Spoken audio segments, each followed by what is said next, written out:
Hello guys, ito yung ating bird's eye chili na pinasok dito sa loob ng bahay dahil malamig na sa labas.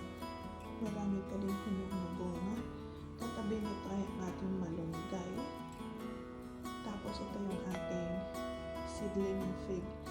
So ngayon, i-harvestin namin natin. Ito yung ating bird's eye chili dahil marami naman hinog.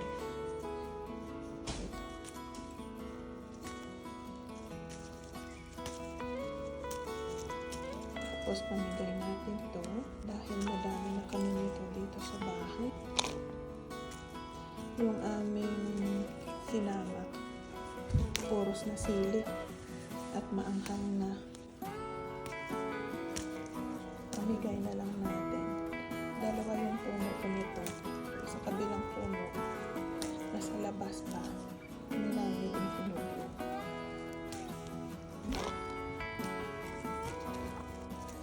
Dito ko siya banda sa pintuan. Nagsisinagan ng araw kahit nasa loob ng bahay.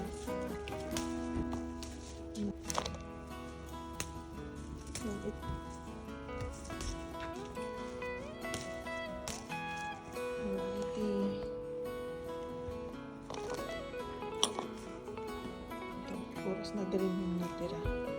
Ito ang ating harvest.